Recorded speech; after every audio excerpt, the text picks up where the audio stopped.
transportation project as well as some of the decommissioning aspects. However, today this is all things transportation analysis. And I'm also going to let you know that Cassidy Mills with Lane County is joining as well. She is here just listening in to some of the feedback and just trying to understand some of the comments and questions that are going to be asked and some of the updates that will be presented today as well. And I'm going to pass it over to Mark Zineker with eWeb. Great. Thank you, Jeremy. Good evening, everyone. My name is Mark Zineker. I'm the Generation Engineering Supervisor at eWeb, and I'll pass it along to Lisa. Yeah, thank you, Mark. Good evening, everyone. Really appreciate you joining us tonight. I'm Lisa Krentz. I'm the Generation Manager at eWeb, and I'll pass it over to Austin. Oh, Austin, you're muted. I knew I was going to do that. Anyway, my name is Austin Bloom. I'm a planner as well with eWeb, and I'm also supporting this project and helping out the team as best as I can. I'm going to hand it over to Adam. Good evening, everyone. I'm Adam Spencer, Communications Specialist for eWeb, and I will pass it over to the Dow team with Kenton. Yes, thanks, Adam. My name is Kenton Aldred. I'm a structural engineer at Dow and I'm the assistant project manager for Dow on this Leaburg Transportation Alternatives project. And I'm going to pass it off to Josh Proudfoot at Parametrics. Hi, everybody. Josh Proudfoot from Parametrics, and we are working specifically on the triple bottom line part, less of the engineering part. Pass it over to my colleague, Tracy. Hi, everyone. I'm Tracy Lunsford, working with the Dow and Parametrics team on the triple bottom line analysis. Thank you, Tracy. Yeah, and we also have Robin Leedy here. Robin, do you want to say hi with eWeb? Yeah. Hi, Robin Leedy, Regulatory Compliance Specialist with eWeb on the Leaburg decommissioning team. Thank you, Robin.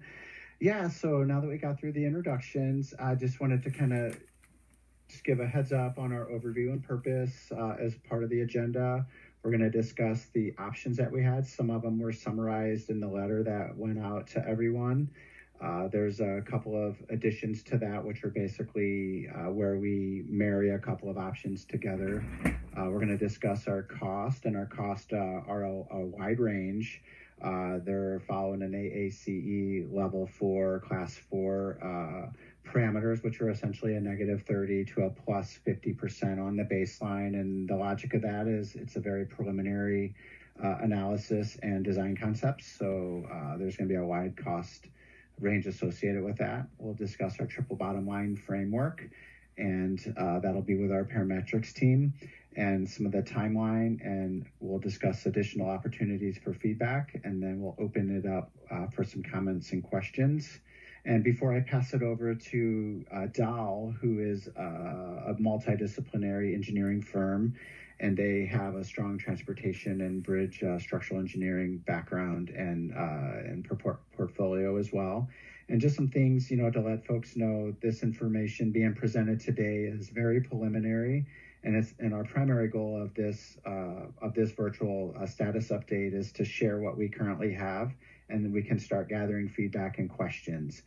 There may be some questions we're unable to answer today just due to their complexity or not enough information at this point to deliver a good answer to that, in which case we'll put an FAQ out in the coming weeks that we'll be able to share out.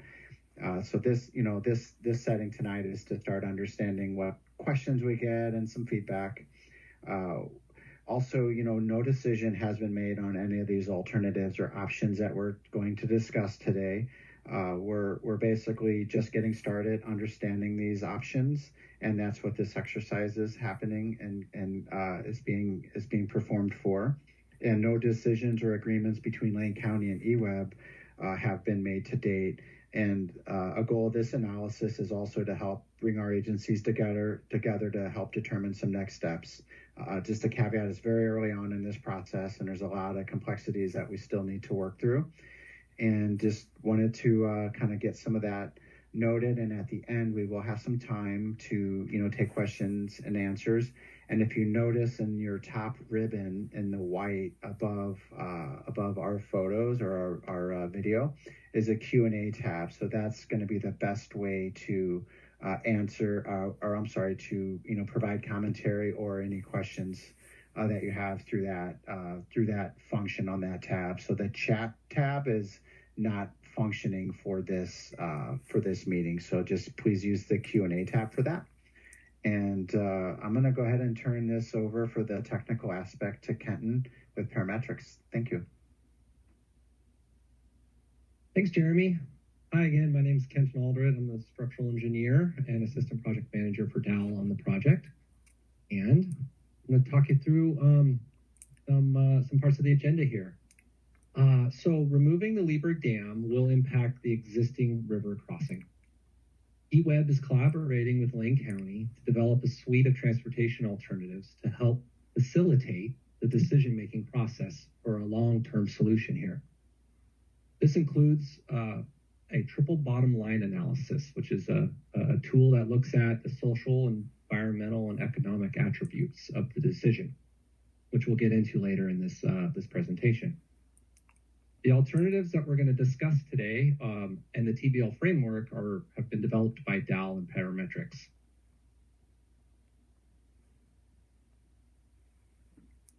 So why are we here today?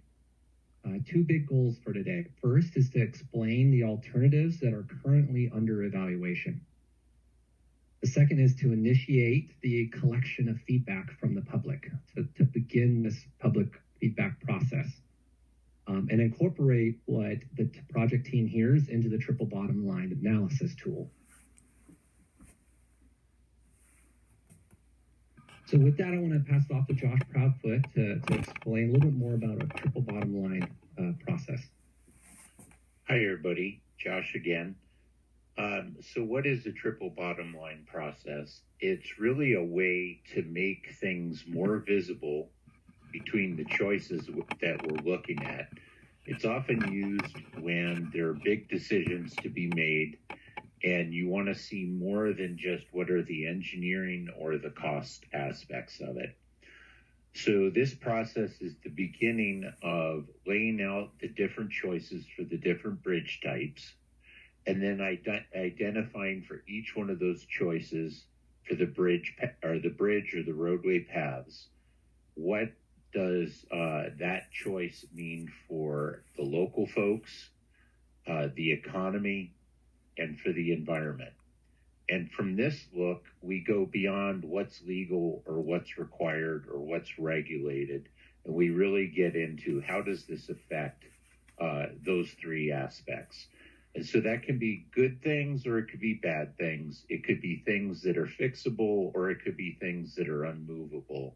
Whatever it is, it's something that we want to make clear and transparent, and that's the beginning of the discussion of understanding the choices that we're making.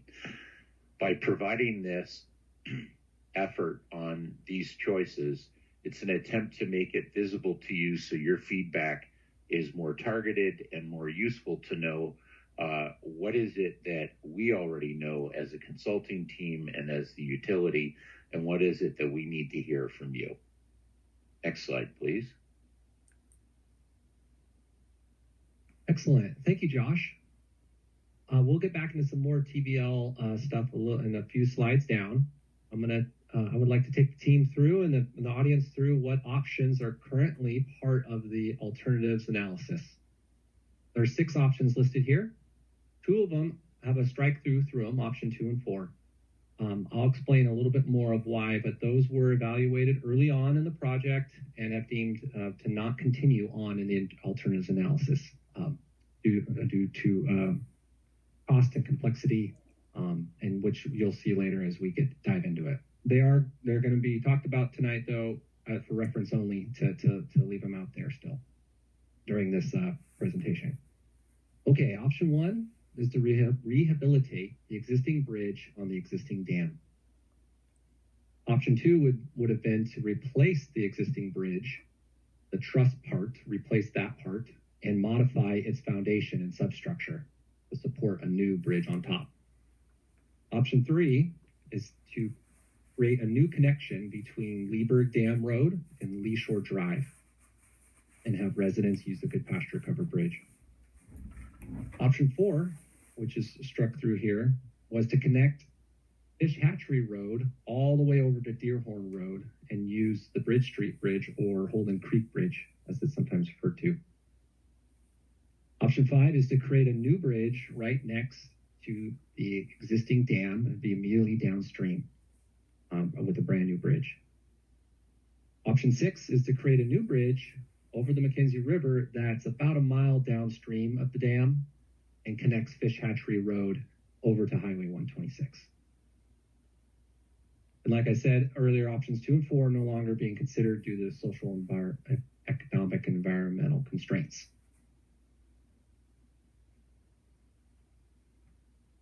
While analyzing these 6 options, it became clear that there could be an option to combine a couple and achieve a little bit more. So there's 2 combined options listed here, option 1 and 3. So option 1 and 3 would include rehabilitate the existing bridge and create a connection between Leaburg Dam Road and Lee Shore Drive that would be used for construction and emergency access only. Another combined option was option 5 plus 3. This would create a new bridge immediately downstream of the dam and connect Leaburg Dam Road to Lee Shore Drive for construction emergency access only.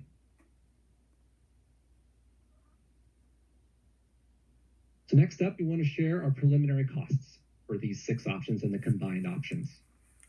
As Jeremy mentioned earlier, when we are cost estimating projects at an early phase, there's many unknowns and there's assumptions made with that. To ensure that we capture the cost at the early phase, we provide a cost range. So there's a low and a high cost for this option. And this is due to the unknowns of the engineering effort at an early stage. Currently, that range is minus 30 to plus 50% over the baseline. So that range is listed here for what we estimate the construction cost to be, including design engineering. Option 1 was to rehabilitate the existing bridge. It's coming in at 17.4 million baseline. Option 2, which is shown here for reference only, is to retrofit or rehabilitate the existing piers and construct a new bridge on top of the existing piers. That was coming in at 30.2 million. Option 3, connect Leaburg Dam Road to Lee Shore Drive, comes in 11.8 million or 11.7 million. Option 4 was to connect Leaburg Dam Road to Deerhorn Road, came in at 47.6 million in its baseline cost. Option 5, construct a new bridge adjacent to the existing bridge. There's the existing dam, would have been, or is at 22.3 million. And option 6, construct a new bridge just downstream of the dam across the McKenzie River at a little narrower location, 21.7 million. And then the combined options I mentioned earlier, combining options 1, 3, and 5 and 3. First combination came in at 27.3 million, and then second combination came in at 31.4 million. And again, I think this is a good time to highlight why options 2 and 4 are not being continued on in the analysis. Option 2 was to create a new bridge on top of the existing piers, was coming up more than the cost of a brand new bridge right next to the dam.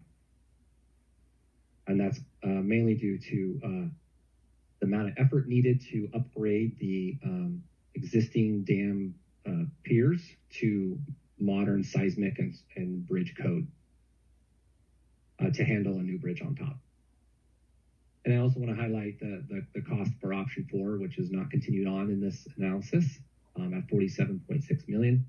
That was the highest baseline cost of the options.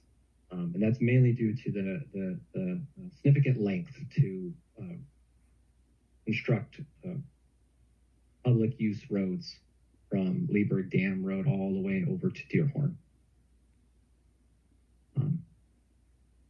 And again, like Jeremy mentioned, this is following an AACE cost estimating class level for its range of minus 30 to plus 50.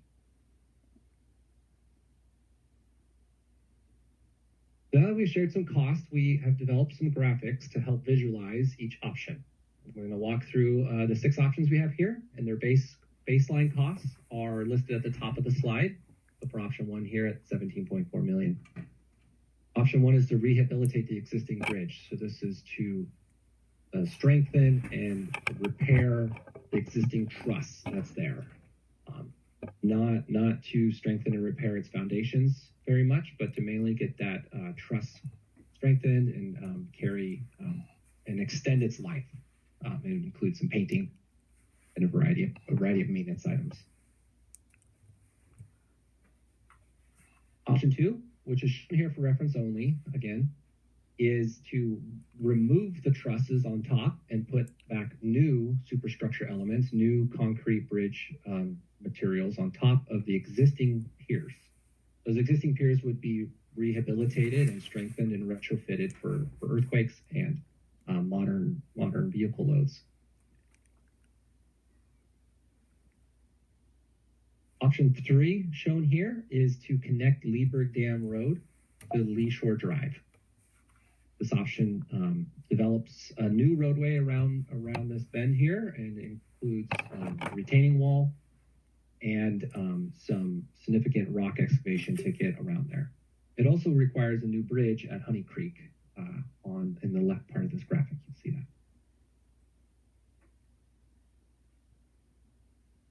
Option 4 here, shown for reference, is the connection between Leaburg or Fish Hatchery Road all the way down to Deerhorn Road, up onto the hill and all the way to Deerhorn. You can see the length shown there in orange of what that kind of effort would cost and the amount of non-ideal corners and bends in the roadway to get there. Option 5, this is construct a new bridge, new foundations for a new bridge downstream of the dam, kind of immediately downstream and connect to Highway 126. Generally, graphics show what that would look like.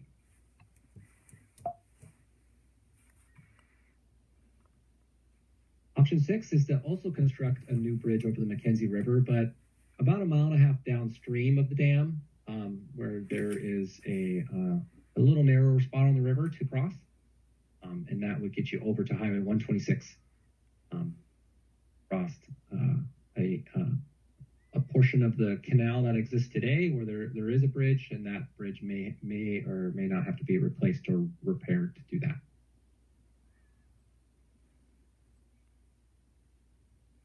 Okay, that was the 6 options and their graphics. Now I'd like to hand it over to Tracy at Parametrics to talk us through some of the framework of the triple bottom line tool. Thanks, Kenton. So as Josh introduced before, the triple bottom line tool includes aspects in both social, economic, and environmental categories. To build this is a custom-built triple bottom line framework, and we had multiple workshops, including staff from EWEB, Lane County, and the consultant team to collect information on key characteristics that we've heard through outreach, incorporating questions and concerns from communications with neighbors and the public, and filled in with other characteristics that the team identified as impacts. And again, those impacts can be both positive and negative, depending on the situation and even potentially who's looking at it. So we just are highlighting all of the potential impacts that we can identify. And so the impacts that are resulting from the selected transportation option. We're primarily focusing on areas that we see that there will be some difference among the options, and we are providing descriptions for any changes that we can foresee in a given category across all of the different options. Where possible, these are quantified, though many of them are descriptive. And this custom triple bottom line framework is specific to the transportation options that Kenton just went over here. And it's the transportation options after the dam removal. So it's not considering any of that portion of larger scale of the project. So this is the social category. In all cases, we consider whether there would be significant impacts for the construction phase separate from the operation and use phase. And where we did find that those impacts were relevant, then we include additional analysis in those categories too. So you can see that on the right-hand side. So in the social category, we identified attributes of construction safety, travel safety, resiliency to a major event like a storm, and recovery from that, recreation, and local livability. And then the next one is the economic category. And there, the attributes that we identified were relative to the local economic activity, construction economic impact, resident travel, and the facility total cost of ownership. And total cost of ownership is an approach to look at the whole cost of a project, including the cost of building it, maintaining it, incorporating different risks, and then also potential for grant opportunities. So those are all divided out there. And then we looked at aspects in the environmental category too. And those include stormwater, the potential for erosion, impacts to wetlands, riparian zone, and floodplain, impacts to vegetation, fisheries and wildlife, anything that might cause an impact to any archaeological or cultural importance. And then we did a greenhouse gas inventory among the different options, and that includes the construction of the transportation option and then also the use of that over time. So additional greenhouse gases that would be emitted from driving on those different transportation options. So those are the aspects that we have identified so far, and I will turn it over for the next slide. Thank you, Tracy. Yeah, so just wanted to kind of check in and discuss some timelines and next steps for this analysis. So, just to let you know, this timeline you're showing is for this actual triple bottom line and alternatives analysis. It's not for the overarching decommissioning or next steps on an actual decision. So it's just what we're working through to help inform a decision. And our consultant team, Parametrics and Dow, they provided us the preliminary triple bottom line and the alternatives and the cost at the end of April. And that's what we're sharing out with you today, this evening.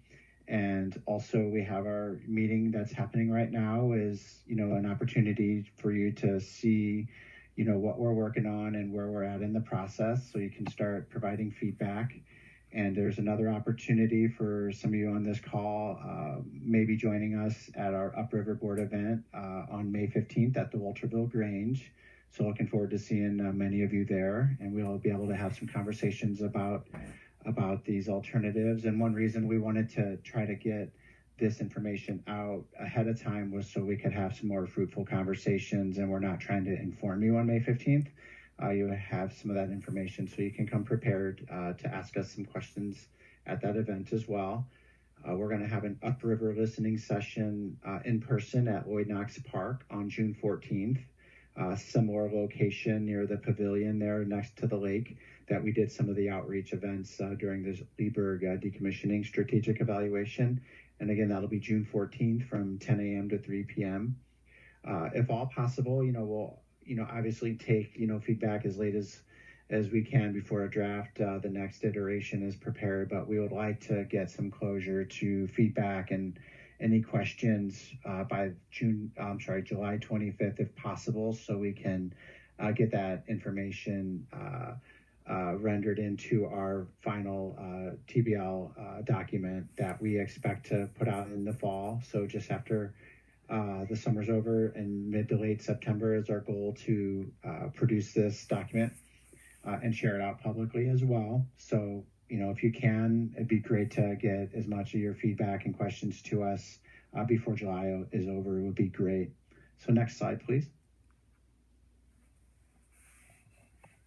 And this is another just reiteration of some of the things you saw on the last slide. You know, our outreach events for this transportation analysis is this evening and June 14th, the May 15th Upriver Board event, as well as anytime, you know, using the email address that many of you contacted us to RSVP, so the leaburginfo@uweb.org. Or you could also call the number that you see here. It's 541-685-7439, which many of you also called to RSVP as well. So those two conduits of contact are fully available. So please reach out if you have any questions, comments, concerns, etc. And also we plan to share the recording of this meeting as well as our full rendition of our preliminary triple bottom line analysis, costing and alternatives. We'll be sharing that out sometime this week, probably by the end of day Wednesday is our goal. And it will be found on our website. And most people here do know how to find that. And as a heads up, just under the picture in the left side will be some blue hyperlinks. So there'll be a blue hyperlink. It has not been created yet. But once we have all this information, we'll create that, and there'll be a quick path to this triple bottom line and this recording as well. And also, we will email that direct link out to everyone that's on this call that we have your contact information. So we'll email that directly as well as attach the memo that we have as well. So we're going to do what we can to get that information out to you as well. So. And again, just want to remind, you know, everything is preliminary at this point, and a decision of this magnitude has a lot of complexities, and this won't be done at a staff level. So this is definitely going to be something that leadership of county and UWeb are going to have to work out. So we're not to that phase yet. This phase is just to help inform what that decision may look like. And next slide, and we can start opening this up for some comments and questions through the Q&A tab there as well. And Adam's going to help kind of facilitate that process as well. So stay tuned as some of those start to come in. Yeah, thank you, Jeremy and team. So if you look at the top bar, there's different bars. There's people, raise your hand, but there's a Q&A bar, and that's where you can write a question if you have one. If you can direct your attention there as well, I posted a link that's to the project website that many of you have seen over the years. And yeah, we'll just hang on for a few minutes and see if folks have any questions at this point. I see a question from Nadine. Could you put that in the Q&A? Is that available for you? I clicked on Q&A, Adam, and I'm seeing Q&A is not available for this event. I wonder if that's what Nadine's hand is up for. Okay.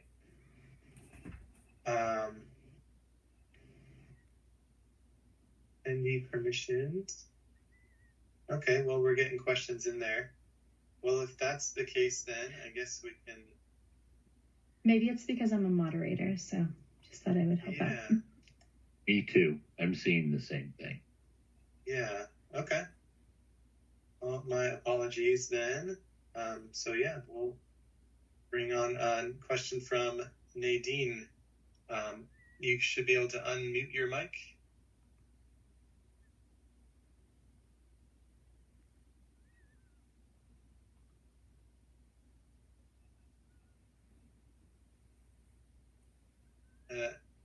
Nadine, are you able to unmute your mic at this point?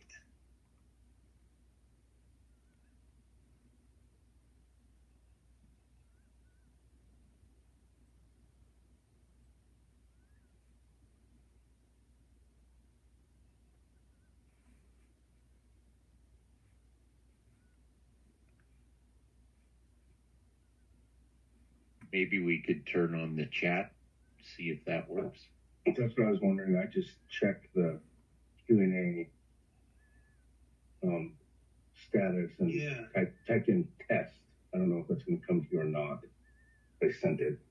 Okay. Yes, I do have a test chat. But maybe folks from Jean has a question. Jean, are you able to unmute your mic?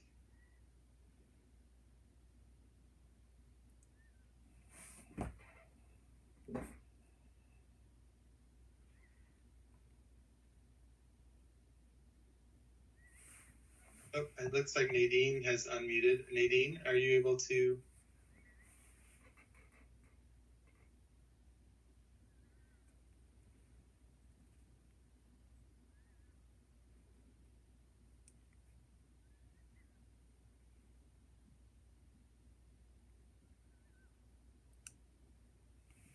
Okay, we'll try somebody else in case.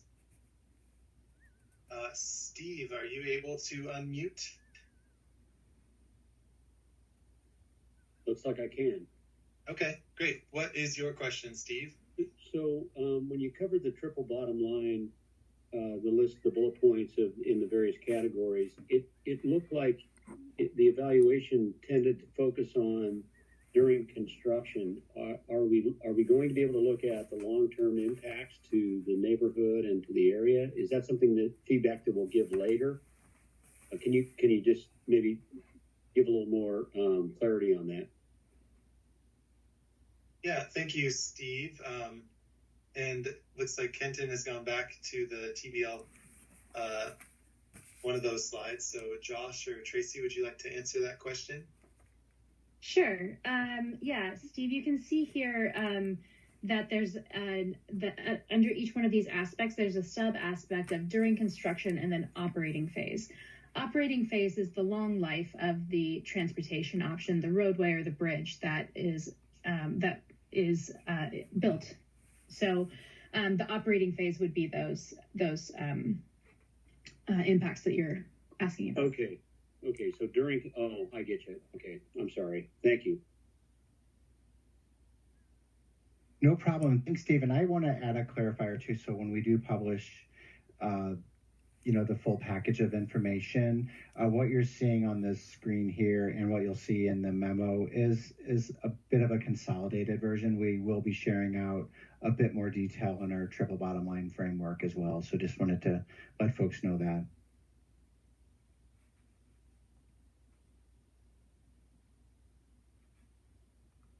Steve, do you have a follow-up question?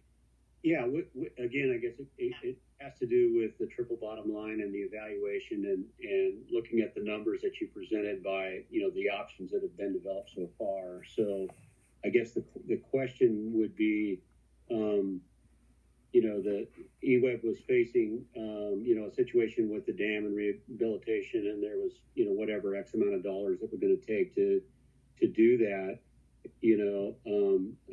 There's a striking contrast of dollars. How does the social impact and that, how do you quantify that, or how does that go into the mix of calculating the bottom line? Can I take this? Great. Howdy, everybody. So the short answer is it depends on what we're looking at. But let me give an example and walk our way through it, right? So let's say that status quo for all of the neighbors using the existing crossing is universally a 4-minute drive before you get to the highway, right? So if we had a different route, would that be shorter for each person or longer for each person? And how much time would that be? And we could do that on a daily basis, weekly, annually, with some assumptions of how many days a year people are working or traveling, etc. But that would be one of those ones where we could actually measure the differences in time saved or time added. Okay. So sometimes an answer or a number, a hard number, can appear really easily, and sometimes it's a little harder. And we usually work to try and give a number just to make it a little easier to compare, but sometimes you just have to describe it and then everybody can see it side by side and say, okay, I get it. But that one's kind of a easy example to give. Okay, thank you. I have one last question. That's okay. Yeah, please. So when we're doing the evaluation of the various options and crossing the bridge up to Lee Shore Drive, I'm assuming there's an evaluation going on for the durability of that structure itself and the ability to handle the traffic flow and so forth. And I'm seeing Josh nod his head. Can you talk to that a little bit? This might be better answered by Kenton, but I'll just give you the first answer is, reinforcing an old structure to meet current standards is not going to be as up to the minute as a brand new structure. And I think that would be one of the places you'd see that. But let me pass that to Kenton to make sure that that's right. Let me switch to this slide here. There you go. So when we did the cost estimating for this option, any work or strengthening or a modification to the Good Pasture Covered Bridge was not included in that cost.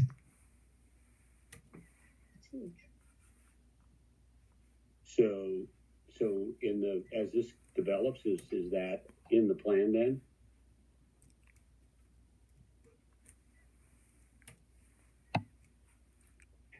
I can take that, or that component, understanding Good Pasture Bridge is outside of the scope of this project. It's a consideration we're thinking of, and definitely not part of this. Our current understanding of Good Pasture Bridge is it is a legal bridge that does, it is 1.5 lanes or quote unquote single lane.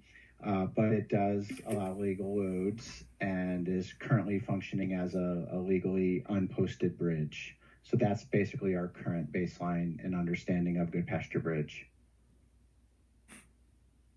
Okay. I think that's something that'll become evident as you go along. I think I would just encourage the group to really look at that. It's a great wooden structure, but there's a durability factor here. So anyway, thank you. Thank you as well. That's all my questions. Thank you, Steve. Jean, are you able to unmute your microphone?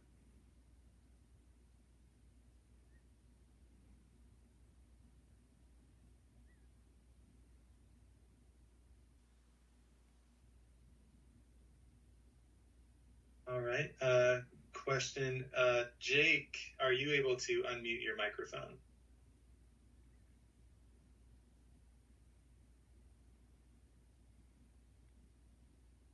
So that would be on the top right of your screen.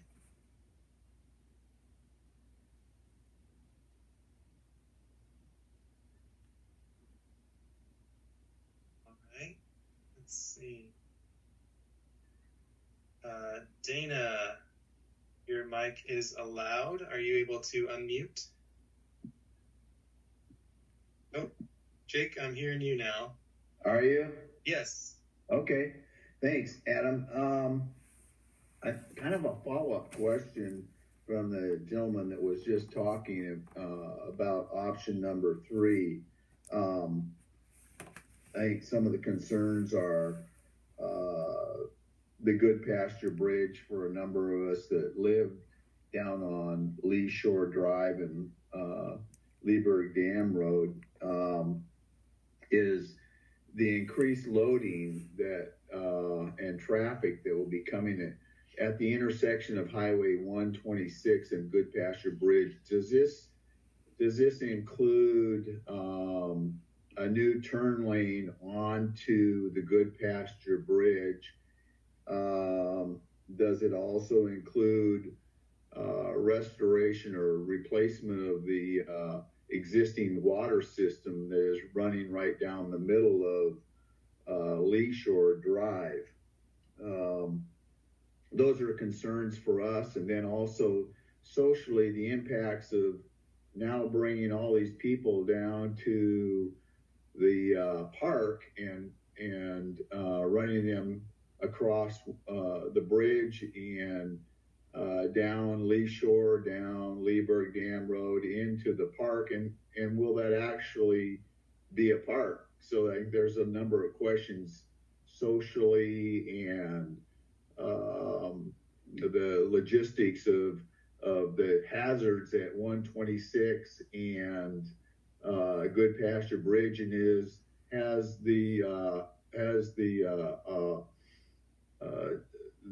state highway department been brought into this, and their concerns about that increased loading? I'll take this and then maybe defer some to Kenton, possibly Mark and Lisa as well. As part of the study, an additional turn lane or refuge lane getting on and off to Good Pasture is not actually factored into our baseline cost. So that is not part of it. However, there is a large cost range there because of the early conceptual phase of this. So something like that, if that were to be an alternative, that would be carried further and more, detail and consideration on a long-term decision, where some of those attributes to, the engineering attributes to making that a feasible option for all those, safety reasons and such, may be included, but they would be, obviously on the higher side of the baseline cost. So that's one reason we show such a wide cost range, because of some of those complications and, intricacies that would be designed in to their baseline cost. But to answer your question, that is not currently in the scope of that costing. And similarly, on the water line issue that we're very aware of, it's been brought to our attention, multiple times. And definitely, if this alternative was to be chosen and carried forward, there will definitely be a mitigation for that water line. The road construction, likely, won't impact that. And in the areas that it would impact, that would be engineered to, solve those problems. And then again, that's why there's a very large cost range associated with the baselines. The baseline is pretty nuts and bolts: the roadway, the road prism, and just what you see on those cartoon depictions. Not the Good Pasture Bridge, refuge lanes, etc. But that's where the range is, and those things would be included if need be, and need engineering inserted into that. Is there any follow-up from the project team on a missing on that? Just want to give an opportunity.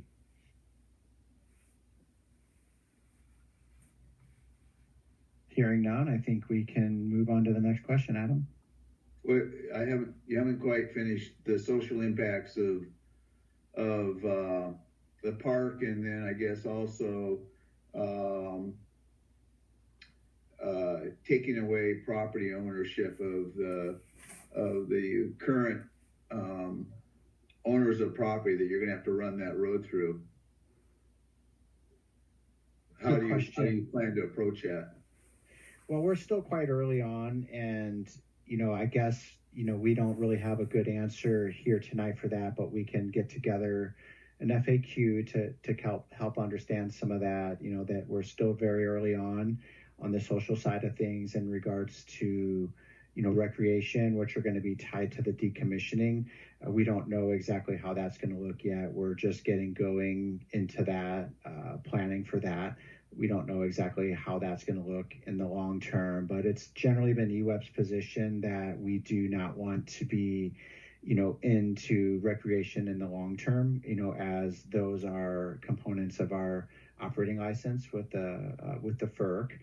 So, the recreation side of things, we just can't answer exactly how that may look in the future and what traffic impacts are going to be related to ongoing recreation or the lack thereof. So a little bit early in our decommissioning process to shed any light on that right now. I wish we could, but it's still a long way to go in our planning for that.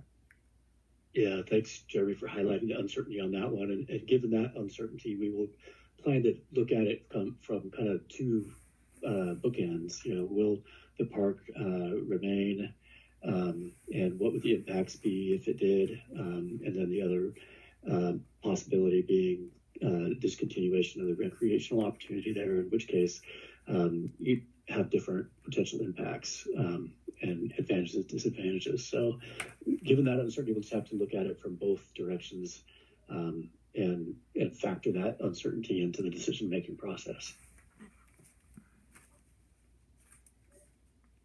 Well, it looks like we have a couple more meetings that we can look forward to in the next couple months that we'll be able to talk with you, and hopefully maybe at that point you'll have a little bit more information.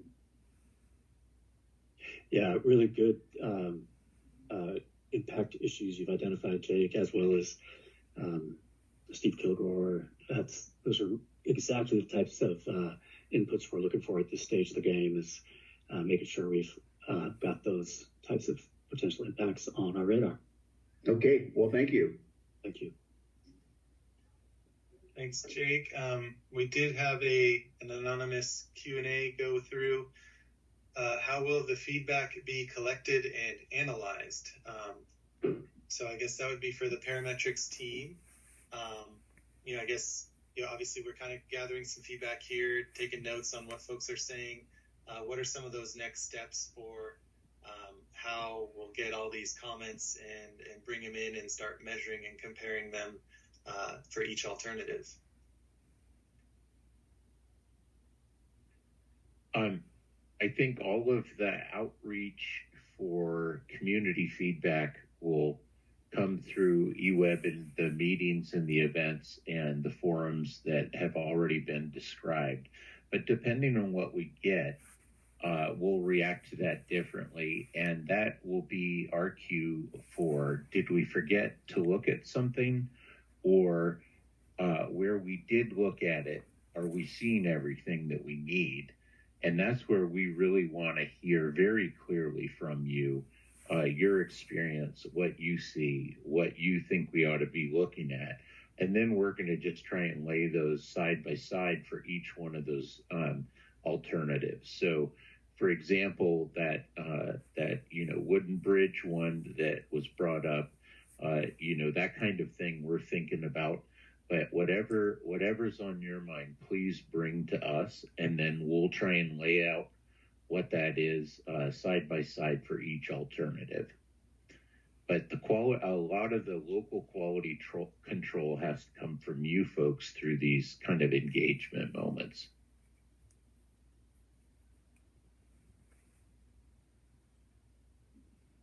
Great. All right. Gene, it says your microphone is loud. Can you turn it on the top right corner? Wonder if you're on a desktop computer, maybe you do not have a microphone installed. We've got Jim. Your mic should be allowed. Are you able to chime in?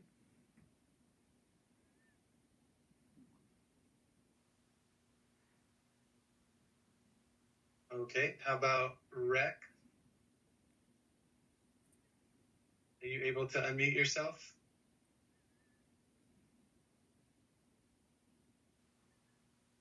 Oh, I see Rex's microphone is active. Rex?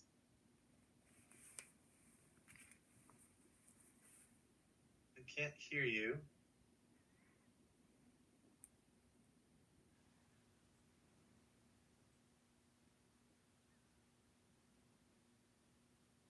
Something here. Okay, can you hear me now? Yes, we can.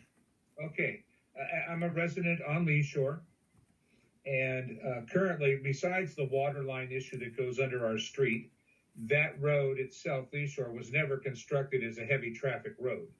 So there's, the substructure is not capable of handling truckload, really, to speak of. Also, the height limitation on Good Pasture Bridge would not accommodate the reefer trucks that come from the Blueberry Farm, number 2. Third is you've got two private property owners on each end, one on Lee Shore and one on Dam Road, and they own the property between the two pieces. Not to mention the big rock wall that I assume your retaining wall is addressing, that is between those two properties. How do obviously you have not done anything with regard to including costs of property acquisition or anything like that in your triple bottom line estimate. Is that true? That is true. Those costs that you're seeing are straight design, construction, and material costs for the actual alternatives. They don't include administration or any property acquisition needs as well. So that is correct on that. And with that cost range, there is some opportunity, to do some engineering and some designing that might, be able to alleviate some of those property concerns. Obviously, what you're seeing is the most direct route, but within that range, there might be some opportunities to do some design engineering and additional cuts and fills to maybe alleviate some of that. But that's quite early on. At this point, we just wanted to get a baseline, cost going on what we perceived as the cheapest solution, not considering, some of those other complexities that you're mentioning that we're very aware of. Next question, as a part of that, is there was a study done in the 80s that determined quite clearly that the connection of Dam Road to Lee Shore was not feasible. Have you gone back and looked at that study? We've heard of it, but I don't know if we have seen that. That wasn't a study that EWEB was, privy to, or we weren't, party to that study. I would suggest that somebody goes back and takes a look at that. Could save you a heck of a lot of time. There's a giant rock wall in the middle of that space that goes all the way to the river. I don't know how you're going to get around that, but obviously dynamiting a rock wall on private property is an issue. Yeah, understood. And, our assumption does know that, outcropping is there and there is a, cut and fill, whether that's, rock X or what have you. So our assumption is that, we would engineer a solution to mitigate that outcropping. I assume also that you're talking about, as I've heard your comments about mitigating or combining 1 and 3 or 3 and 5, it was talking about only using that road access during construction. Is that accurate? That is accurate on those combined alternatives. As well as a short-term solution. And as well as those would be, possibly utilized as long-term evacuation routes. So they would be gated or however that would look, not open for through traffic in perpetuity unless needed. So that would be, a lower level road, not a full current, county standard road. Those would be more of a construction access road and a road that would, remain for the potential to be used in an evacuation or in an emergency situation. Now, the east end of Dam Road is barely 1 lane wide now. How do you expect to widen that road in any way, shape, or form without buying property from all those owners up and down that road?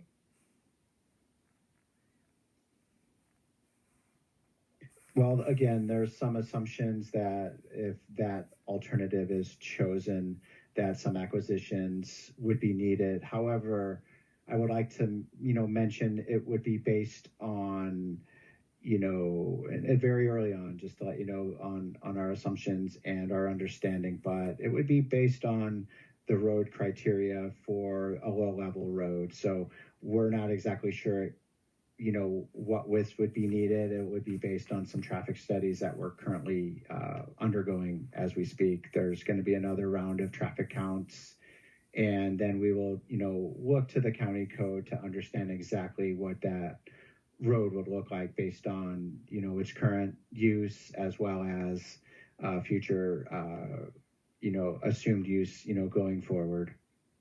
And Kenton, I would like to just pass that over for any cleanups on what I might have missed on that, with your expertise. Sure, yeah. When we've done the preliminary engineering and cost estimating for option 3, we matched the design criteria for the level of use that we expect, and then made sure to use that uniformly in all the options, so that we're cost estimating a road or a bridge that meets current standards. What would be the expected time frame if you're to go to the combined 1 and 3 or 5 and 3? Would you expect to have the use of that temporary road? 1 year, 2 years, 3 years? I would say a little too early to know because we haven't, come up with our decommissioning planning yet.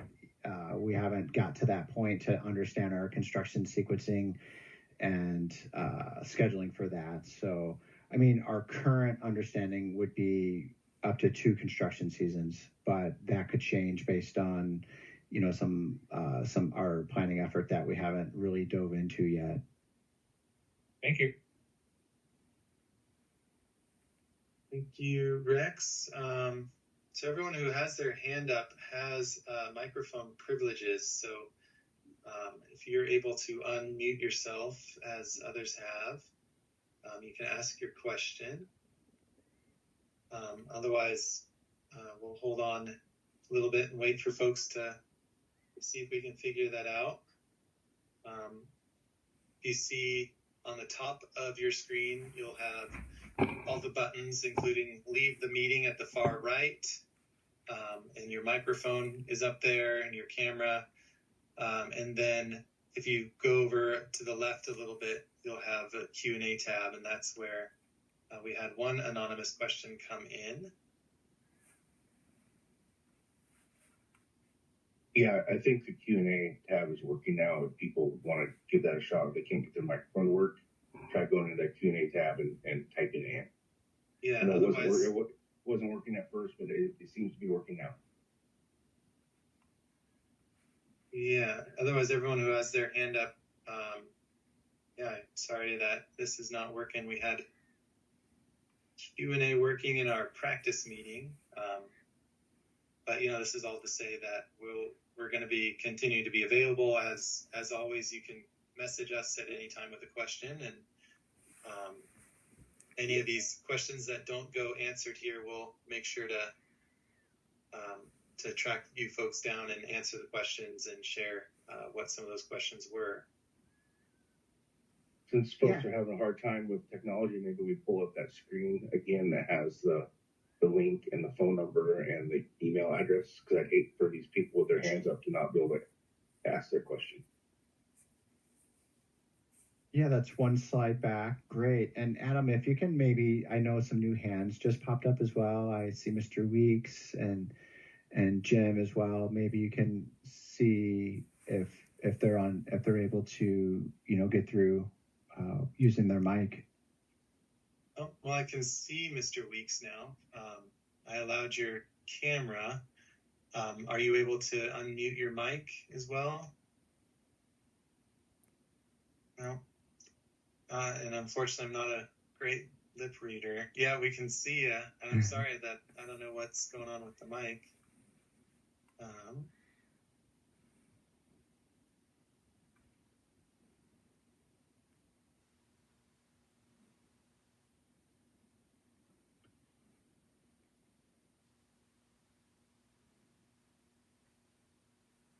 Robert, are you able to chat into the Q&A section as well by chance? No, you're locked out of that as well. Yeah, I really apologize for the technical gremlins that we're experiencing. They didn't surface in our test run, and we did a run through on this, so apologize for that.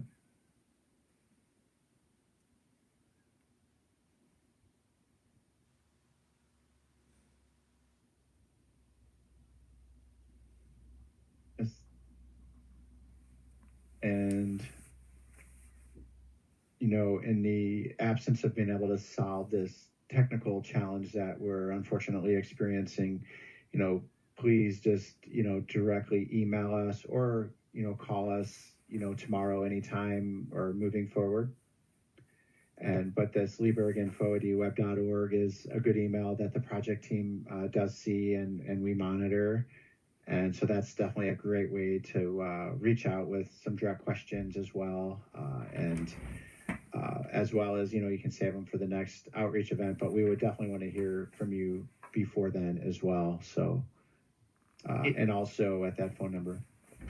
Is there a way for us to check that email right now in case folks want to post a question via that email address? Absolutely. Yeah, so if anyone wants to send that in via email, we can see that right now and we can go through that. So that is an option. Thank you, Josh.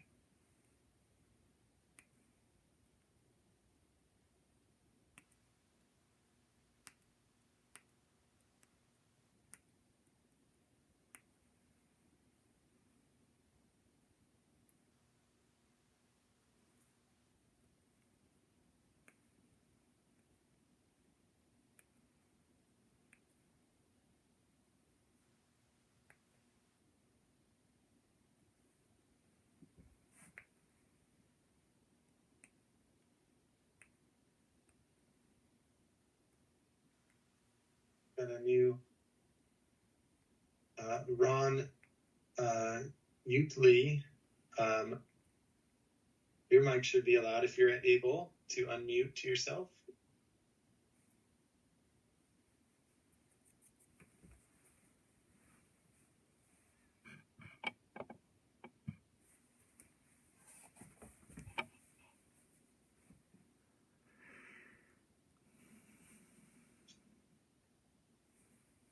Well, Jeremy, did you get a chance?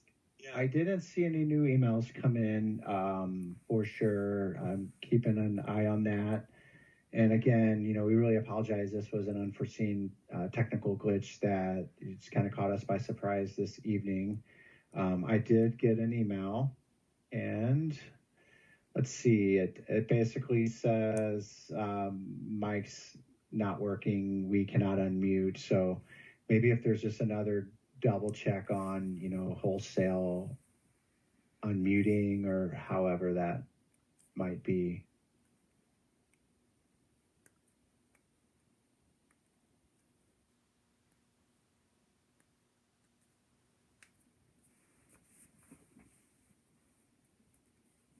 And I know that, we do hear some feedback,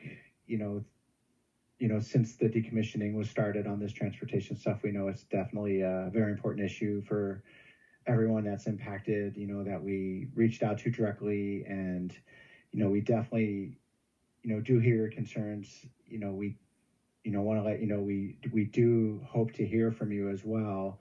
And I think we did get the gist of a lot of, the feedback for the folks on Lee Shore. We definitely understand there's some property rights issues. We definitely understand that, your water line is something you're, greatly concerned about, which we're hearing you on that. We also, the additional traffic loading and things like that. So, we do want to let folks know that, previous to this meeting, those were some things we were, starting to think about, some of the safety of the turning, in and out of Good Pasture and or the current status quo situation. So some of those things, we are mindful of as well. And I do remember not noting that on an earlier question that I do believe about the state.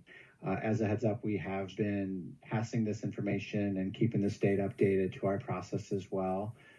We did meet with them about 18 months ago, but since then we've just been giving them periodic updates and we haven't really heard a response back from them yet. So I think they're going to be more interested, once we get some traction on an alternative that we might explore in more detail, or that might be centered around a decision. But we have been engaging the state and trying to keep them aware of what we're doing to the best of our ability. Jeremy, I think I might be getting a little sound from Robert now. Robert, can you try again? Yes, can you hear me okay? There you are. Yeah. Okay, thank you. So I have a question on the triple bottom line aspect, and thank you very much for the detailed explanation. It's obviously going to provide some additional new information, particularly on the people part of the triple bottom line. But this is an unusual thing because this triple bottom line is being considered in isolation.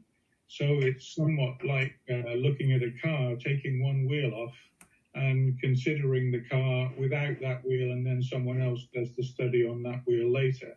So what we have is a big project on which a triple bottom line was done without any knowledge of this sector whatsoever. And all of the work that's going to go into this triple bottom line doesn't seem to have any closed loop going back into the original triple bottom line on which this whole decision was based.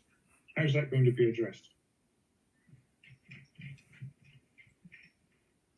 I'm going to start that and maybe pass to Mark as well. But in our original Leaburg, strategic evaluation, this transportation decision was greatly considered. So that was, an output of that led us to, this alternatives analysis that we're heading on. So was actually the launching pad for this specific study. And this is a transportation, specific study. But it was initiated, from our understanding that this was a complex, answer that we need to know as part of our decommissioning planning. So definitely started with the initial TBL, but it is true this is a very specific transportation study that's on its own and siloed. So Mark, you want to add any of that input to that? We'll definitely do our best to keep this TBL focused on the transportation. But one of the things that the board has asked us to do is, as new information becomes available, to circle back and take another look at assumptions that went into the overall TBL. So that would be a process whereby once an outcome from the transportation analysis is determined, we would take an opportunity to circle back to look for any ripple effects and consider those. If you're seeing some, Robert, we definitely, if you want to, point in that direction, but that's our intent, is to keep the immediate focus on the transportation comparison, and then circle back later in terms of the overall triple bottom line work. Okay. I have a question. It looks like the bikes are working now, so that is fantastic. And I did get an email question, but I'll let the microphone folks get them while they're hot. And then I did get an email question, but I'll like to get the folks that can talk while they can. Okay, can you hear me? Yes. Okay, thank you. Kenton prepared a what was it called? Preliminary Bridge Design Report for Good Pasture Bridge back in October that dealt with snow and wildfire mitigation and seismic retrofit. That had a bunch of costs assigned with that. And is that being included at all, or is that something just between the DOWL folks and Lane County, or are you guys involved in that? I'll answer that. I mean, we are aware of that ongoing work. However, that is a county project specific to a county facility, as Good Pasture, Bridge and Road is a county facility. And, we do understand that is happening in parallel, but it's a separate contract. And so it's not included other than us knowing that it exists and there are some improvements planned over there. But I do not want to speak on behalf of the county for that, as that is their project. And, Ken, I understand, but coordinating with them, if you decide to use Lee Shore Drive, that would be a good idea. Absolutely. No, agreed on that. And I just don't want to speak on behalf of a study that is done by others, but we definitely are aware of it, and we have seen it, and it's a consideration we have, but it's separate from this transportation analysis we're here to talk about tonight. Well, isn't Kenton on the call? He is, and Kenton, I don't know what your obligations are, with the county on that, as they're your client on that. So speak to that to the best that you are available. So we can't, as EWEB, discuss a county project. Yep. Yeah, you are correct. There is a snow, fire, and seismic mitigation project going on with Lane County on the Good Pasture Bridge. I don't know what they've already said, and I don't look like an idiot. So we have to wait for this to become available so we can hear what they're presenting. Hearing someone in the chat there. So yeah, folks who've had their mic privileges. So it looks like Gene, I see your mic is active now.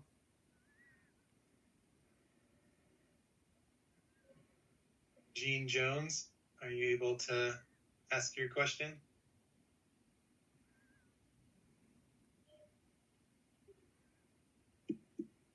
Oh, tap. All right. Dana Burwell? Yes, can you hear me? Yes. Okay.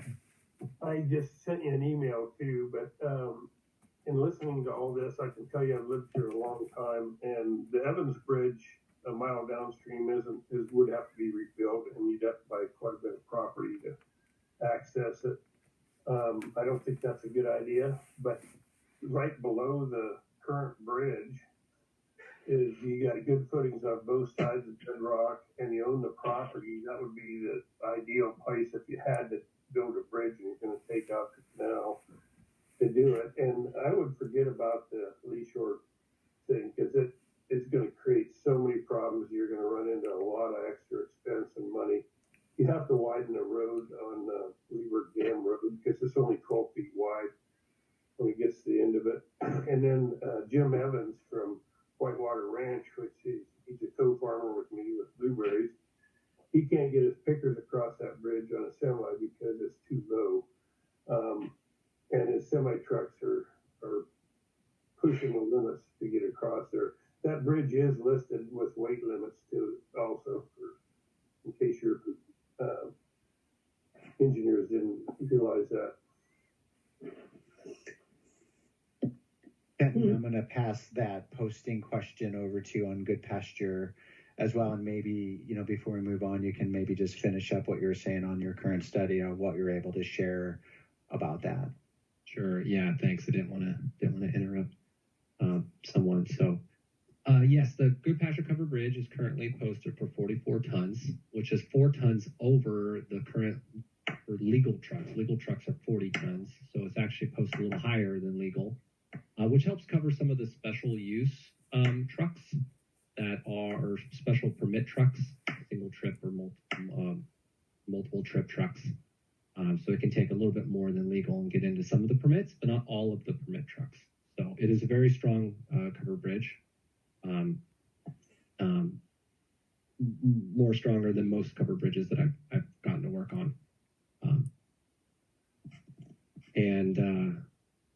Just to finish my thought where I was going with the snow, fire, and seismic mitigation project that's going on with Good Pasture Covered Bridge. Dal is a consultant to Lane County on that project, and it's in process, and we're working on it. I'm part of that team, and that's about all I can say there. It is a natural hazard mitigation project.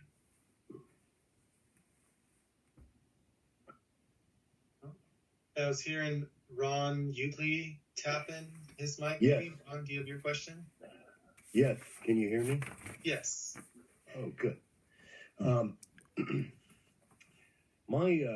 There was a couple things said in it, and I don't have all the charts in front of me of your proposals 1 through whatever. So I'm just going by my memory and what I wrote down. But you mentioned something I think the woman did in the impacts, and you were saying about the carbon footprint. I think that's a moot point. The only change in the carbon footprint would be from construction trucks. Nobody's moving in here. We're not opening up a new neighborhood. The amount of cars and vehicles that people use are status quo. They're not changing that much. So there really isn't an impact. The impact is going to come from your guys is doing this construction, because that's been added to what we already got. That's my opinion. So I just, and not that that's a big thing for me, because the bridge and the river is the most important thing. But, and I guess you just kind of maybe throw that in there for fluff. You know, I'm not knocking anything. I mean, business is business. But one of the concerns that I have, or the questions that I have, I'd like to have clarified, is regarding the existing bridge, that retrofitting on the existing piers is more expensive than tearing it down and putting up a brand new one. Now, that's a hard sell for me, because you're just adding to, and I know you brought up the earthquake seismic aspects of it, and I come from California. I grew up on San Andreas Fault, literally, so I'm a little well versed in earthquakes and what they can do. And I was in San Francisco in the '89. But I think that could be retrofitted way easier and cheaper than all this rigmarole that you're talking about, putting roads in and everything. Police Shore doesn't deserve to have a whole bunch of vehicles running up and down that neighborhood. They didn't sign up for that. And that Good Pasture Bridge, I'm sorry, I take it a little personal, because I live right on the other side of it, okay? And I can hear the cars and the trucks going across it when they do, in my living room, all right? Now, we're going to start doing construction, and I know that's really not in the proposal, what we're talking about, in a way. But that is a major thing, and they're connected to Lee Shore and all of us up Good Pasture Road. Okay, now we got delivery trucks and the logging trucks, kind of that, one of those things. Didn't like seeing the logging trucks going across it, but they prepared for it, so it's good. But retrofitting that bridge, I'm not a bridge builder, but I've been in construction my entire life. I know a little bit. I'm hard pressed to see how that could be. Right. Well, thank you, Ron. Kenton, could you maybe speak to some of the costs that were involved that brought that alternative up higher than some of the others, and why it would be cheaper to build a new bridge? I mean, I'm not a bridge engineer as well, but it does seem like this bridge is working, and there you go. I guess we should clarify, though, that this is to remove the current bridge and build a new 2-lane bridge and then retrofit the piers. So maybe, Ken, if you could go back to the cost estimates slide that compares those, and then maybe talk about some of those costs involved with that option 2 as opposed to just building a whole new bridge, option 5. Yeah, absolutely. Thanks for sharing your experiences and your comments. This is one of the goals of the whole meeting, was to start initiating this public feedback. I think this is really good. Yes, sir. The difference between retrofitting an existing structure and building a new one, it's difficult when you start to know which one's going to be cheaper. So we dive in and start doing the analysis on the existing structures. Back 100 years ago, they had much different design criteria for rebar and concrete and loads, definitely seismic loads. Agreed.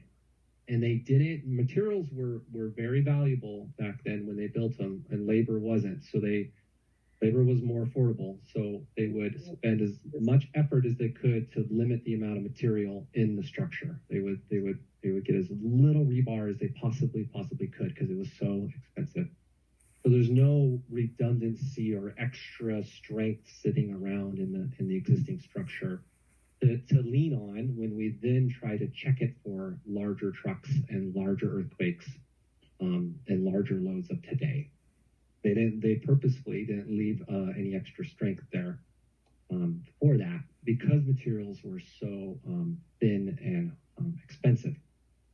More modern buildings, more recently constructed buildings, labor is typically the driving factor and a little less on the materials. So there would be often extra capacity that you could squeeze out of an existing structure.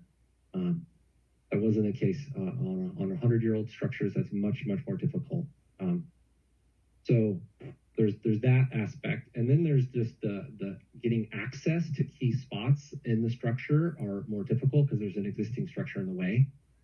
When you build a new bridge on a blank slate, you can start from the very bottom up and choose the items you want, and you have access the whole way. You're doing kind of a bottom-up construction.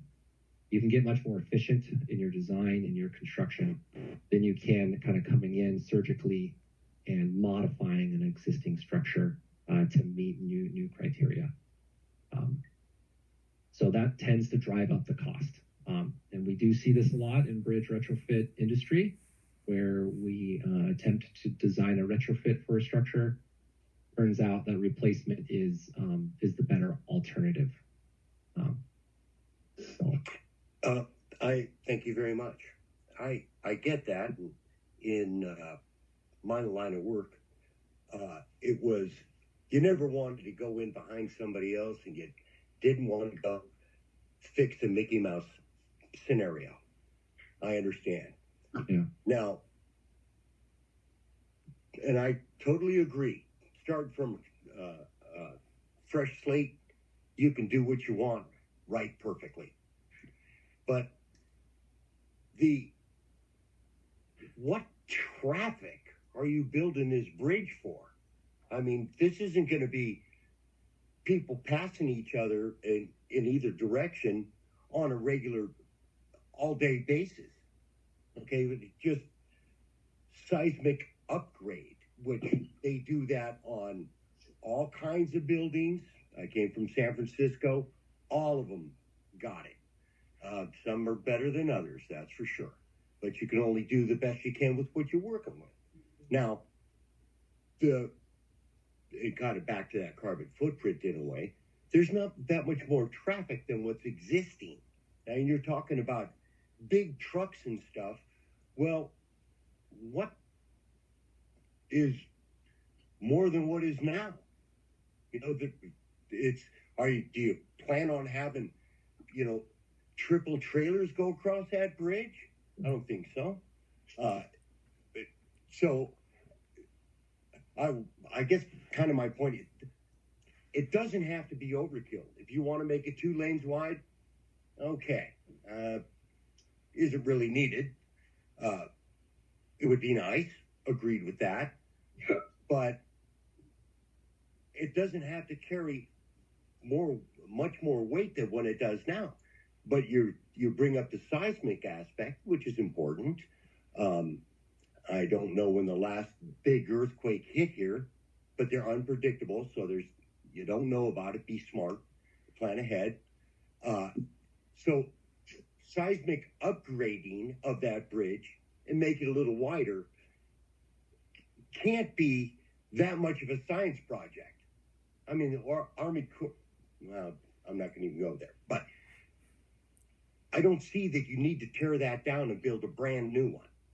Of course, it'd be easier and going to be a lot more money and a lot more people are going to be making profits. I'm sorry, but I think that way. And I'm the guy who'll point out the elephant in the room. They're going to make a lot of money. They're in business, make money. I've been in business. You got to make money. That's how you stay in business. But what the goal is, and the path to that goal, I guess, is the main thing we're talking about. And you can go the Hollywood route, you can go the ghetto route, or you can do a medium route that satisfies the goals, and most importantly, satisfies the community that this project is plopped right in the middle of. And because we're good with status quo. At least I am. Yeah, and we really appreciate that comment as well. Just Sorry, I'm a little long-winded. No, no worries. That's definitely something that we're being mindful of. And I think that, because, EWEB is not in control of, design standards for bridges and things. So I think it's best for us to go with, what we perceive to be what would be required. And it's easier to start shaving back. So, to speak to your point of, maybe we don't need the belt and suspenders traffic lanes. We don't know that. It's not, something we've gotten to at a point in the decision process to know what the standards are going to be for us. But it's easier to shave back costs than it is to go back out and say, yeah, we didn't think of that. And now we need this additional lane or what have you, or pedestrian access and things like that. So definitely understood on your feelings on that.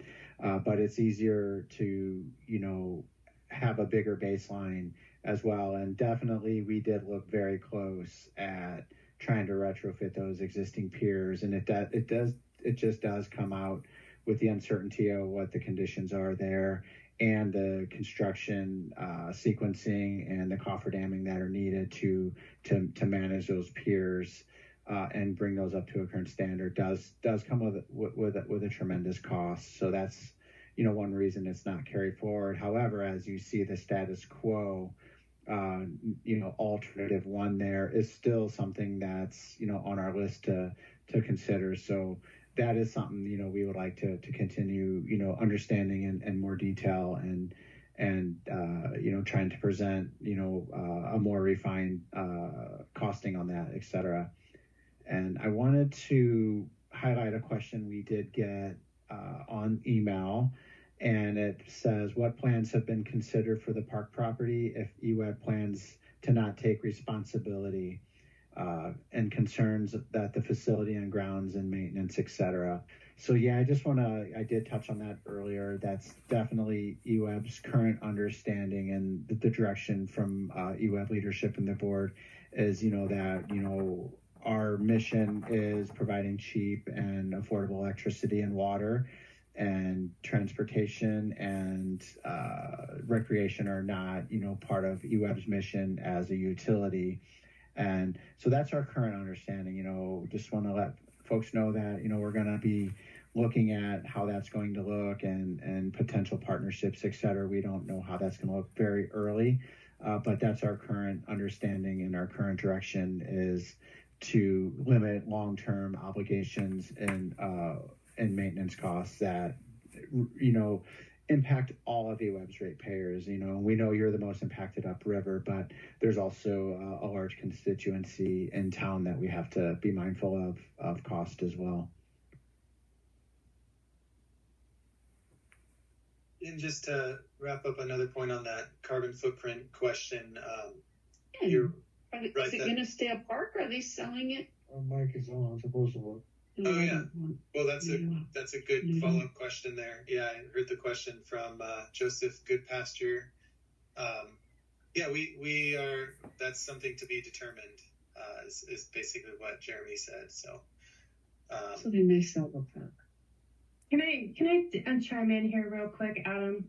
Just for those of you who I might not be familiar, the reason EWEB owns and operates recreation facilities associated with the hydro licenses is because they're part of a FERC hydro license. A FERC hydro license is generally made up of a number of social and environmental mitigation factors to account for the fact that you're using the river as a resource. Presumably, when EWEB decommissions Leaburg hydro facility, we will no longer have a FERC license, and the requirement for recreation at that point goes away. That does not fork from EWEB. That doesn't mean that there won't be somebody or another entity who might want to own and operate the park, but EWEB will no longer have a requirement and obligation to. And so what Jeremy was speaking to around direction from board and leadership at eWeb is to limit long-term cost. That's true.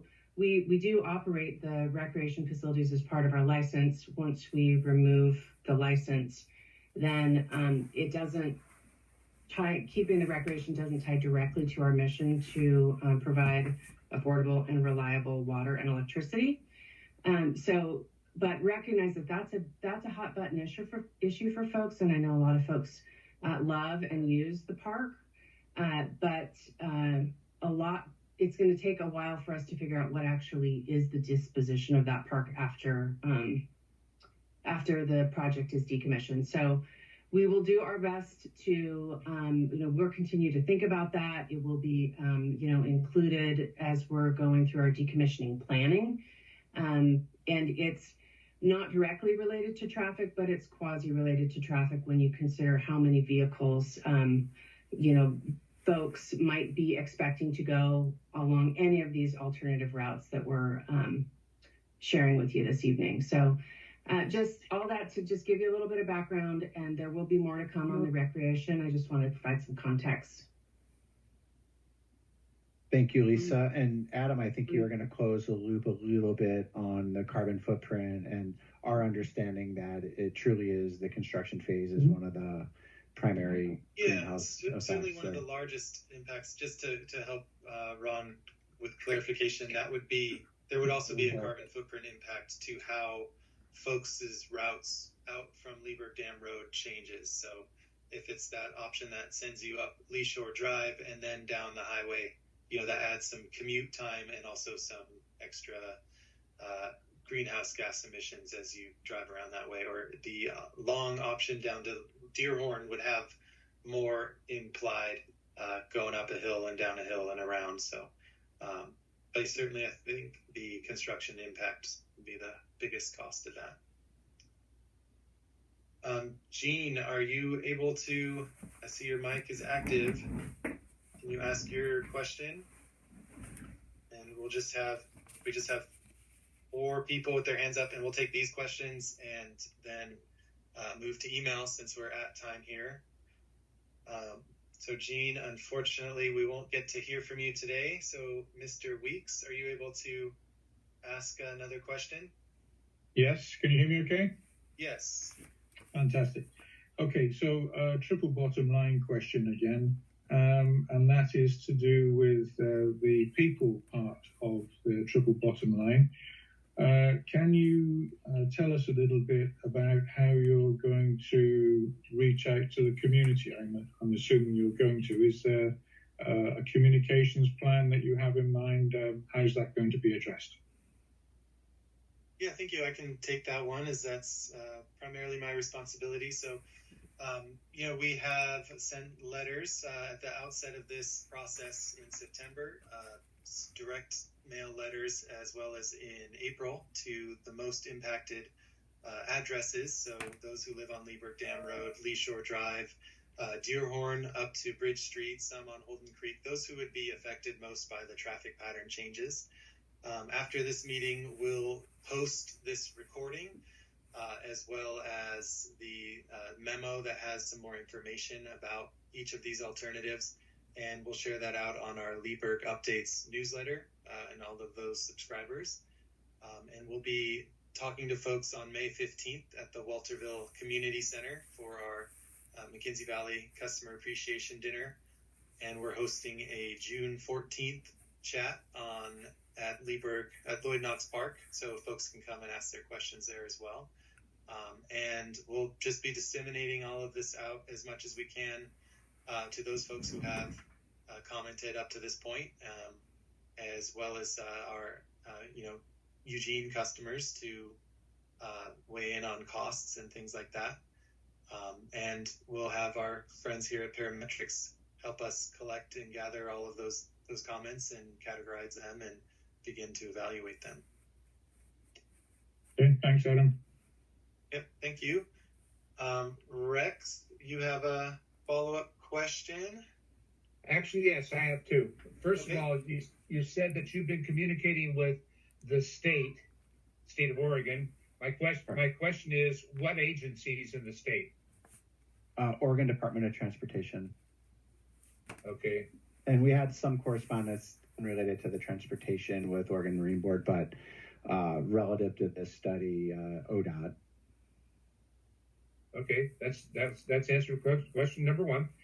Question number two is, when we look at option 5 and 3 together, because I assume that if you go with option 5, you have to include 3 in it, is the existing structure to remain in place during the construction of the new bridge?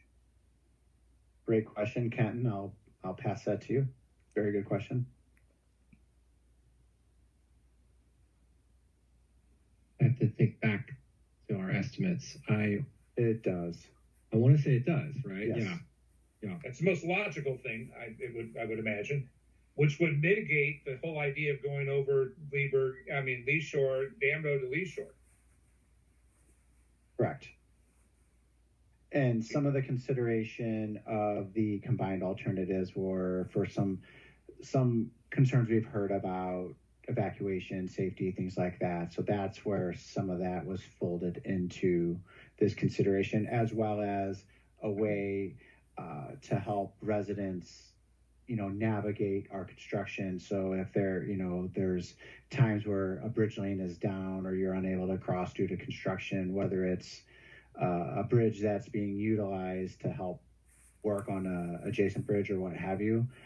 So there's a multitude of reasons why those hybrid considerations were done. And one of them is just to help get people out during a construction phase in the event that a bridge is unavailable due to construction activities and then ongoing evacuation stuff. So a very good question, and thank you for raising that. Thank you. And a final question from Good Pasture. Are you able to unmute yourself? Yeah. Are we unmuted? It's Reed and I. Jim. Yeah, we got you. Oh. Okay.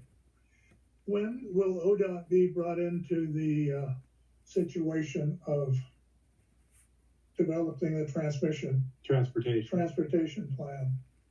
Because it's preliminary now, but what's the timeline as far as later conversations? And their input, I would think, would be very valuable in the sense of making a decision, because they could side rail a situation that you've already decided might be a good one. Yeah, it's a good point. We have, shared this study with them.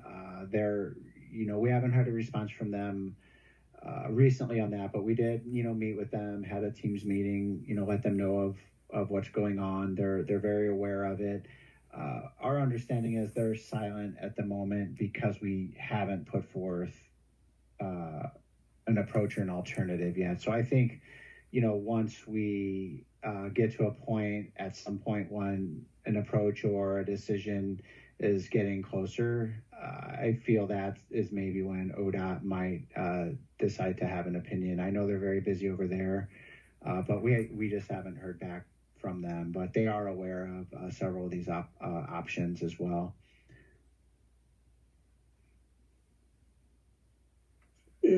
What I'm looking for, is it going to be this year, next year, 10 years, when they get involved more actively? Good question. We don't know that answer. This study we're, here to discuss tonight, the shelf life of this study, which is going to be an input to a long-term approach and decision, does end this fall. However, we just don't know, with all the complexities and interagency collaboration that's required on this magnitude decision of this magnitude.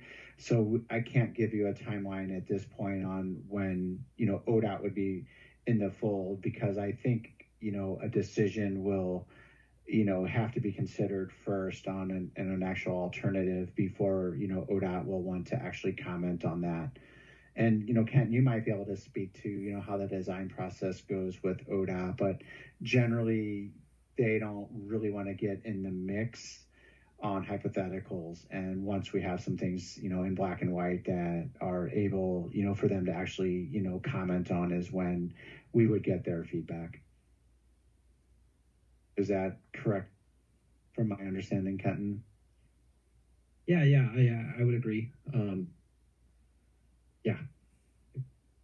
Yeah, and Mr. Goodpasture, also, this is a very important component for us to understand as a utility on our decommissioning project. So I can't give you a timeline, per se, but from EWEB's perspective, the sooner the better. So, I would love to say within 1 or 2 years, we would like to know this, but it is a complex situation that has a lot of external stakeholders that EWEB's not in control of. But we would like to do this as, understand, the path forward on this transportation solution as soon as we can. But we're not in full control of that, so we can't give a timeline that we are not in control of at this point.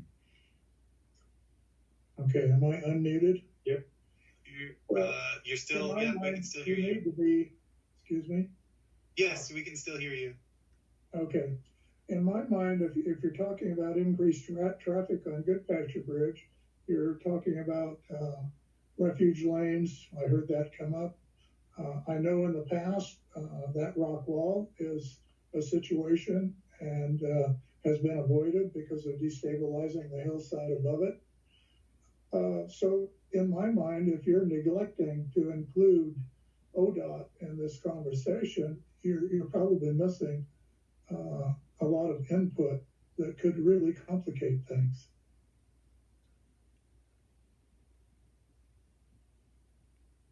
No, understood and noted on that. We did inform them of this, and so they haven't provided any feedback to date on this, other than just being informed.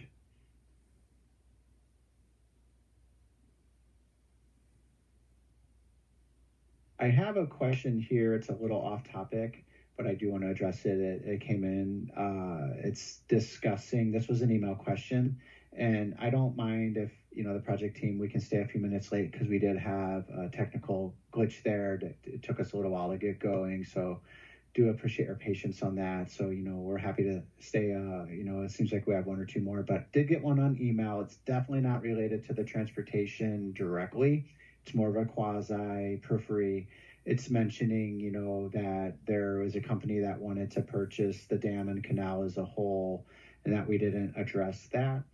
And just wanted to speak to that, and I might actually pass it over to Lisa, but that is a decommissioning conversation that, is really not part of this transportation, and they're not quite related. There's some connection there, obviously. It's hard to dispute that.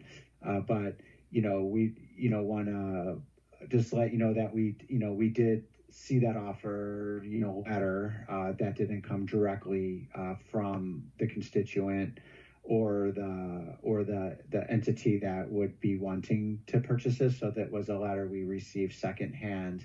But I do want to pass this one over to Lisa just to kind of talk about the one letter that came to us prior to last year's Upriver meeting, I think the week of, and what EWEB's approach is on that concept moving forward. Yeah, thank you. And I do really appreciate the question and the opportunity to talk about it here. We did receive a letter of interest. What EWEB would need in order to strongly consider an offer would be something that had terms and conditions associated with it that show that the entity is able to not only financially purchase the project, but also would have the means to operate it and maintain a hydro facility up to FERC's standards. So EWEB is not in full control over that because we are, again, licensed under the Federal Energy Regulatory Commission. And in order to assume a hydro project, a buyer would need to meet a very, very high bar set by FERC, essentially, to assume EWEB's operating license and be able to fill all of the requirements of the operating license, including the myriad of fish passage issues, dam safety, flood, ensure that you can operate it safely for public safety. So it is a high bar, and it's not that someone can just come in and purchase the property. They would need to assume the license and show that they are financially able to not only assume the license and meet FERC's requirements of an entity that could operate a hydro project, but also one that could do so throughout the license and into the future. So that's just a little bit of context. EWEB would entertain offers with terms and conditions that also appeared that they would meet FERC's requirements for being able to own and operate a hydro facility. But it is a very, very high bar. And if there are entities out there that are interested in that, I would suggest that they look into the requirements to be a FERC licensed hydro owner. Thank you, Lisa. I think we got a couple more, Adam, and I'll let you kind of navigate that. Yeah, from Rex, go ahead if you can unmute and ask your question. Okay, can you hear me? Yes. What I would like to know from you, Adam, can you email the PowerPoint presentation, all the slides? Yes. I'd like to receive a set of those. Yes, as well as the technical memo that goes along with it. So thank you. Yeah. And that'll, by the end of Wednesday, we'll be able to turn that around, actually. So maybe even sooner, but I don't want to under promise our turnaround on that. But this week for sure. And then Mr. Utley. Yeah, okay, there we go. Thank you very much for taking the call. And I would like to have those things emailed to me that Rex requested as well, please. Okay, yeah, we'll email that out to everyone who RSVP'd to the letter, as well as some of you that we just checked in with and made sure. So, and then they're also going to be available online if you go to eweb.org/Leaburg Canal. Okay. Yeah, that's just the project page for the decommissioning. So, unmute it. Okay. Okay, cool. I just wanted to piggyback on what Mr. Goodpasture said about ODOT. It almost seems like let's start the ball game, and after it gets going, we'll call in the referees. It's almost cart before the horse kind of thing. I think, you got to get all the players and everybody involved on the same table so the decision could be made with all information available or obtained. It's like doing recon. Get out there, do the recon, get all that information, now make the play. And that's it. That's just... Yeah, no worries, and definitely, appreciate that comment. And, from my experiences in transportation, ODOT has a very strict standard book. And as long as you're meeting, their parameters, and you're engineering that abides by, their AASHTO standards and the standards that are required, we will be able to get over that bar with them. They're not going to make a political decision on us, is our current understanding. And they're just going to have the requirements that, we will deal with from an engineering perspective, whether that's, straightening out a road or taking out a curve or some, some visibility, things like that. So those are things that we understand we can accomplish within our cost range that we're showing you. Without necessarily, needing a political decision from ODOT, as that's not really their mission. As long as we're meeting their design criteria that we're aware of, we should be able to, work with ODOT without, too much, refereeing that's going to impact our approach. Well, the thing is, as you were saying, checking with them. if they got the rule book, get the rule book. You know, get that information We have so that you know what parameters you're working with, so you don't spend a whole bunch of time and money on researching things in the wrong direction, and they go, oh, no, you can't do that. Oh, we didn't know. Well, get the rule book, then you can know. Right, and I'm going to pass it over to you, Kenton, because I know that's a consideration you've already, you know, looked at with some of these. They may not be cost in exactly. However, you know, where some of these locations are you're proposing, that has already been looked at. Correct. Yeah, on the portions of the roads and bridges that are part of the project limits, we're referring to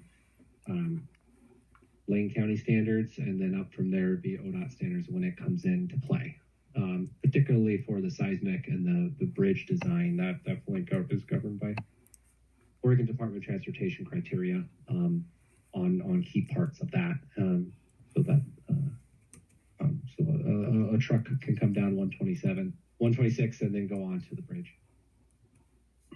Right, and as a summary, that has actually been considered, some of those state constraints, and those design parameters were already considered as part of some of these alternatives put forth. Great. Well, thank you all for joining us this evening, and thank you for your patience as we worked through the technical details. We're happy that those of you were able to figure out your microphones and get your questions asked. Those of you who still had questions and were unable to ask, we apologize, and please just send those to us in an email or give us a call. And yeah, as I mentioned, everyone on this call whose contact information we have, will share out the slides and the technical memo and the next steps for opportunities to provide your feedback. So thanks again, everyone, for your time, and we'll hopefully see all of you at the May 15 Walterville Community Center McKinsey Customer Appreciation Dinner. Thank you. Have a good evening, everyone. Thanks.